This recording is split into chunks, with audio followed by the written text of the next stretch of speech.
चलिए, तो एक और है ना सेशन रखते हैं अपने यूपी ट्रिपल एस सी वाले क्वेश्चंस के लिए। और जैसे कि मैंने बताया कि यूपी ट्रिपल एस सी में जितने भी क्वेश्चंस अब तक पूछे गए हैं, है ना, कम से कम उन क्वेश्चंस को है ना डिस्कस करके जाएं तो बेहतर है। और न केवल क्वेश्चन, इसके थ्रू है ना हम टॉपिक को भी रिवीजन करेंगे, टॉपिक को भी रिवाइज करेंगे, है ना, तो ये ज़्यादा बेहतर रहेगा। इससे ना ज़्यादा चीज़ें कवर हो पाएंगी। ठीक, तो एक और क्वेश्चन है ना आपको स्क्रीन पर दिखाई दे रहा होगा, और ये क्वेश्चन भी है ना यूपी ट्रिपल एस सी के एग्जाम में पूछा गया। एक बार इस क्वेश्चन को देखते हैं, ठीक है। देखो, क्वेश्चन में ये कह रहा था कि which of these is an example of secure network protocol, यानी कि इनमें से कौन सा सुरक्षित नेटवर्क प्रोटोकॉल का उदाहरण है।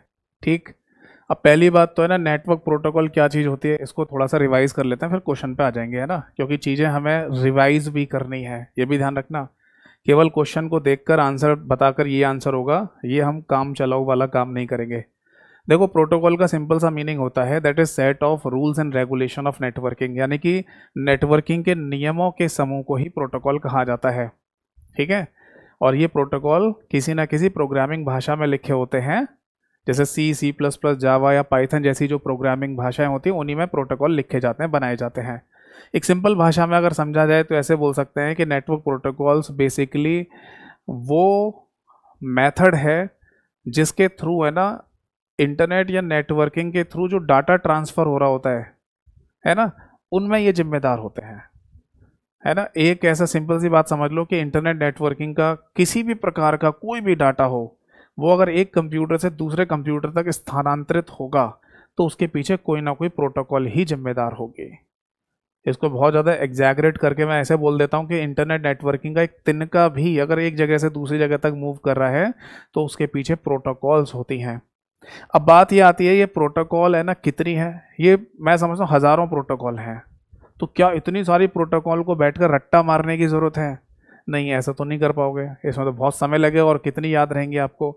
तो बेहतर यही है कि जो इम्पोर्टेंट मुख्यतः प्रोटोकॉल्स होती है ना, उनके नाम हमें पता होने चाहिए, उनको आप पढ़ लीजिए।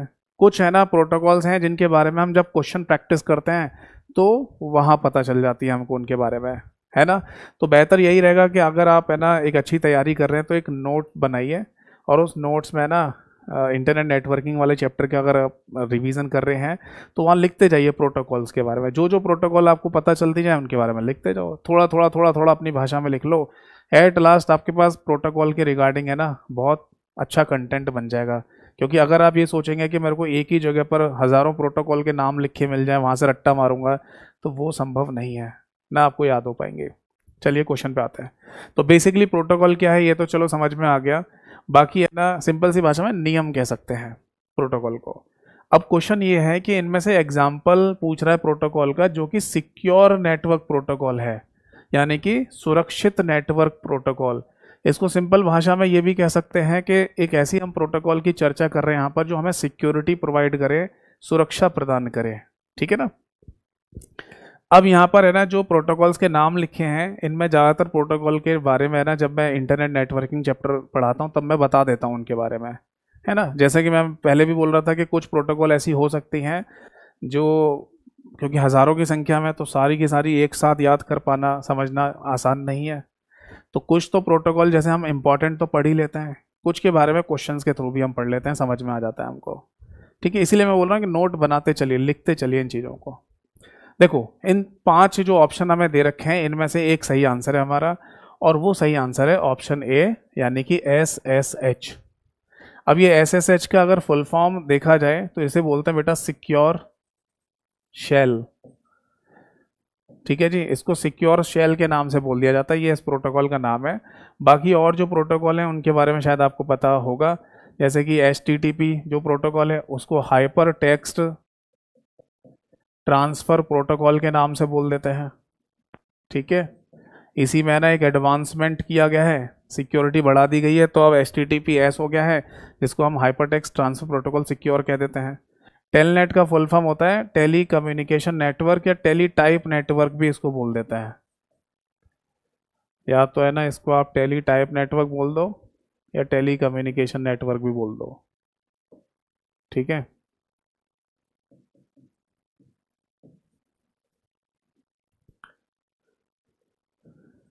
या जैसे मैंने बोला टेली कम्युनिकेशन भी बोल देते हैं इसको,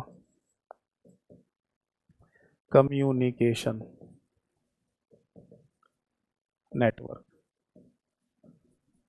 ठीक है, ये फुल फॉर्म दे देते हैं इसको।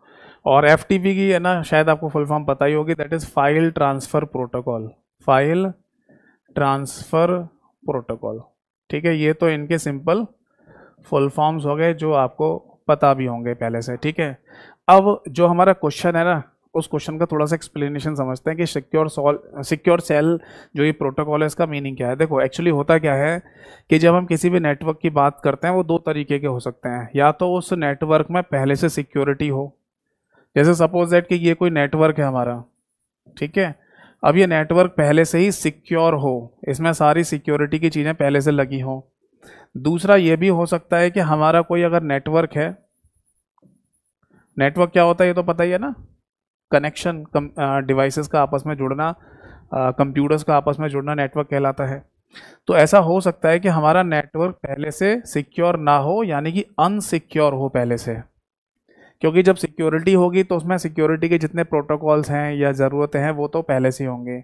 जब हमारा नेटवर्क है ना अनसिक्योर होता है और वहाँ पर हमें अगर सिक्योरिटी की ज़रूरत पड़ जाए तब इस प्रोटोकॉल का इस्तेमाल करते हैं, दैट इज़ SSH का। तो सबसे पहला एक्सप्लेनेशन तो हम यहाँ पर ये दे सकते हैं कि सिक्योर शेल नाम की प्रोटोकॉल किसी अनसिक्योर नेटवर्क को सिक्योर बनाने के लिए इस्तेमाल में लाई जाती है। ठीक है ना, सुरक्षा प्रदान करने के लिए इस्तेमाल में लाई जाती है। इसमें ना एक छोटा सा पॉइंट यहाँ पर और भी लिख सकते हैं, वो ये है कि ये जो सिक्योरिटी प्रोवाइड करती है वो बेसिकली क्रिप्टोग्राफिक सिक्योरिटी होती है। मैं यहाँ पर है ना ये लिखना चाहूँगा और आप लोग भी इस बात को नोट कर लीजिएगा कि जब भी हम है ना SSH की बात करेंगे तो यहाँ जो सिक्योरिटी प्रोवाइड की जाएगी हमको वो क्रिप्टोग्राफिक, हिंदी में भी यही नाम होगा, हिंदी में कोई इसका फुल नाम नहीं होता, तो हम इसको यही बोलेंगे क्रिप्टोग्राफिक सिक्योरिटी। अब ये क्या चीज़ है भाई, देखो क्रिप्टोग्राफिक सिक्योरिटी का मतलब बेसिकली ये होता है कि जैसे अगर आप कोई मैसेज ट्रांसफ़र कर रहे हो, ठीक, तो जो मैसेज या डाटा आप ट्रांसफ़र कर रहे हैं उसे ना कोई भी थर्ड पार्टी ना देख पाए, उसे वही देख पाए जो जिसको ये भेजा जा रहा है। जैसे मान लो आपने नेटवर्क हैकिंग वगैरह का नाम भी सुना होगा, नेटवर्क हैक हो जाते हैं, तो अगर किसी कंडीशन में नेटवर्क हमारा हैक भी हो गया तो किसी को पता नहीं चलना चाहिए कि हम जो डाटा भेज रहे हैं वो बेसिकली है क्या चीज़, उसे ये लगना चाहिए कि ये डाटा समझ में नहीं आ रहा क्या भेज रहा है कोई। तो इस तरीके से क्रिप्टोग्राफिक, इसके अंदर दो शब्द और होते हैं, एनक्रिप्शन और डीक्रिप्शन। एनक्रिप्शन का मतलब सिक्योर करना या कोड करना, और डीक्रिप्शन का मतलब होता है डीकोड करना। तो इस तरीके से हम पहले कोड कर देंगे मैसेज को और डेस्टिनेशन पर डिकोड कर लेंगे। तो इसलिए अगर कोई थर्ड पार्टी हमारे नेटवर्क को हैक करके हमारे मैसेज या डाटा को देखने की कोशिश भी करेगी तो उसे समझ में नहीं आएगा ये है क्या चीज़। तो बेसिकली क्रिप्टोग्राफिक सिक्योरिटी और प्रोवाइड करती है ताकि हमारा नेटवर्क अगर, क्योंकि पहले से अनसिक्योर नेटवर्क है, हैकिंग हो सकती है, तो वहाँ पर अगर हैकिंग हो भी गई तो भी उसे समझ में ना आए जिसने हैक किया नेटवर्क कि ये है क्या चीज़, मैसेज क्या है। ठीक है, तो ये चीज़ आप ध्यान रखिएगा इसके बारे में। ठीक, अब जब प्रोटोकॉल की बात हो रही है तो एक छोटा सा पॉइंट और भी ध्यान रखना कि इन प्रोटोकॉल से संबंधित है ना पोर्ट नंबर ये भी पूछ लिए जाते हैं। एक पॉइंट होता है, ये आप नोट कर सकते हैं, दैट इज पोर्ट नंबर। अब पहले तो पोर्ट नंबर क्या है मैं रिवाइज करा दूं, उसके बाद मैं पोर्ट नंबर बताऊंगा इन प्रोटोकॉल्स के। एक्चुअली होता क्या है कि नेटवर्किंग में जब कोई है ना दो कंप्यूटर आपस में डाटा ट्रांसफ़र करते हैं, है ना, ट्रांसफ़र कर रहे हो या रिसीव कर रहे हो, दोनों एक दूसरे को डाटा भेज रहे हो, तो बेसिकली उन कंप्यूटर्स के अंदर रैम तो होगी, यानी कि रैंडम एक्सेस मेमोरी। जी हाँ, तो रैंडम एक्सेस मेमोरी के अंदर की लोकेशंस को है ना बेसिकली पोर्ट नंबर कहा जाता है। इस बात को आप ऐसे समझ लीजिए जैसे कोई कंप्यूटर ए है, ठीक है, और ये डाटा ट्रांसफ़र कर रहा है कंप्यूटर बी को। अब ये कंप्यूटर ए है तो इसके अंदर रैम यानी कि रैंडम एक्सेस मेमोरी होगी या नहीं, जी हाँ, और कंप्यूटर बी है तो इसके अंदर भी रैंडम एक्सेस मेमोरी होगी या नहीं, जी हाँ। अब ये कंप्यूटर कोई भी हो सकता है, नॉर्मल हमारे कंप्यूटर भी हो सकते हैं या सर्वर कंप्यूटर भी हो सकते हैं, पर रैम तो हर एक कंप्यूटर में होगी, अगर कंप्यूटर है तो रैम तो होगी। तो रैम का जो स्ट्रक्चर है ना वो बेसिकली अंदर से कुछ इस तरीके का होता है जैसे कि एक्सेल की शीट होती है। अगर रैम की संरचना की बात करें तो वो अंदर से ऐसे दिखाई देगी जैसे कि एक्सेल की शीट है। अब अगर ये एक्सेल की शीट होती तो इन डब्बों को, इन बॉक्सेस को क्या बोलते हैं, सेल कहते हैं। अब चूंकि ये रैम एक्सेल तो नहीं है, ये तो मेमोरी है। तो इसलिए इन डब्बों को, इन बॉक्सेस को, इनको मेमोरी सेल कह दिया जाता है। क्या बोल देते हैं? Memory cell. और हर एक मेमोरी सेल को यूनिकली आइडेंटिफाई करने के लिए उनको एक नंबर दिया जाता है, दैट इज पोर्ट नंबर। समझ में आया? हर एक मेमोरी सेल को यूनिकली आइडेंटिफाई करने के लिए एक नंबर दिया जाता है जिसे पोर्ट नंबर कहते हैं। अब सपोज दैट कि ए नाम का कंप्यूटर इस वाले पोर्ट से कोई डाटा भेज रहा है, क्योंकि देखो कंप्यूटर के थ्रू डाटा जा रहा है तो उसमें रैम तो इन्वॉल्व होगी ना। तो सपोज दैट कि कोई डाटा जा रहा है कंप्यूटर से, रैम इन्वॉल्व है और इस वाले पोर्ट से जा रहा है, तो वो दूसरी रैम में यानी दूसरे कंप्यूटर की रैम में उसी लोकेशन पे डाटा जाएगा, यहीं पे डाटा रखा जाएगा जो भेजा गया है। समझ में आ रहा है? इस लोकेशन से भेजा गया है तो इसी लोकेशन पे जाके प्राप्त होगा। जैसे कंप्यूटर में डाटा पहुंचेगा इसी लोकेशन पर आएगा। तो इसको generally port to port delivery भी कहा जाता है, कि एक पोर्ट से जहां से डाटा उठ के गया है दूसरे कंप्यूटर की रैम में उसी पोर्ट पे ही डाटा जाएगा। So that is known as port to port delivery. ठीक है ना?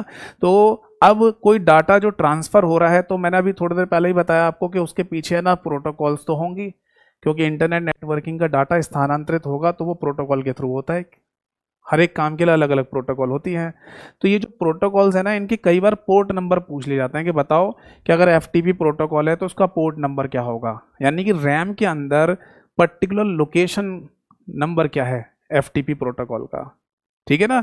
तो वो चीज़ आप और नोट कर लीजिए। जैसे अगर हम बात करें इसकी FTP प्रोटोकॉल की, तो इसका पोर्ट नंबर है दैट इज 21 रैम के अंदर 21वें नंबर की जो लोकेशन है वो FTP प्रोटोकॉल के लिए रखी गई है। ऐसी अगर हम बात करें SS, या ऐसे देखो इसका देख लो HTTP नाम जो लिखा है मैंने, यानी कि हाइपर टेक्स्ट ट्रांसफर प्रोटोकॉल, ये एक बहुत इंपॉर्टेंट प्रोटोकॉल है। इसका जो पोर्ट नंबर है वो है 80, दैट इज 80। ठीक है, एक काम करता हूँ, थोड़ा सा रफ कर लेता हूँ मैं यहाँ पर, फिर ज़्यादा अच्छे से लिख पाऊंगा, क्योंकि फुल फॉर्म तो मैंने लिखी थी और आपने भी नोट करी ली होगी। समझ आ गए सभी को?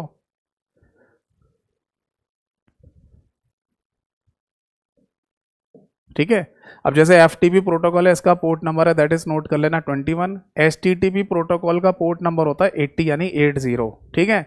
बट जैसे कि मैंने बताया कि इसी HTTP जो प्रोटोकॉल है इसके अंदर एक एडवांसमेंट कर दिया गया है, और एडवांसमेंट में बेसिकली जो नई प्रोटोकॉल बनी है वो HTTPS के नाम से होती है। तो आप ये पॉइंट भी लिख लेना, HTTPS अगर आपसे पूछा जाए इसका पोर्ट नंबर क्या है, तो इसका होता है दैट इज 443 यानी कि 443।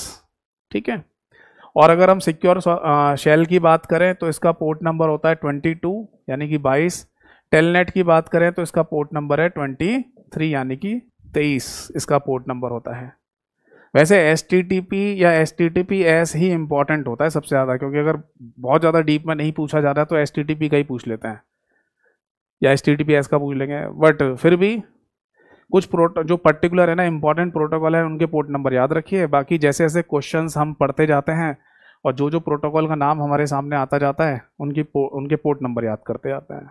ठीक है। तो आई होप सो है ना, इस क्वेश्चन को मैंने अच्छे से समझाने की कोशिश की और आपको समझ में भी आया होगा, और इसके बारे में थोड़ा डिटेल भी मैंने आपको दी। ठीक है। तो फिर दूसरे क्वेश्चन में मिलूंगा और इसी तरीके से क्वेश्चन डिस्कस कराता जाऊंगा आपको। ठीक है। थैंक यू सो मच सभी को। जय हिंद, वंदे मातरम।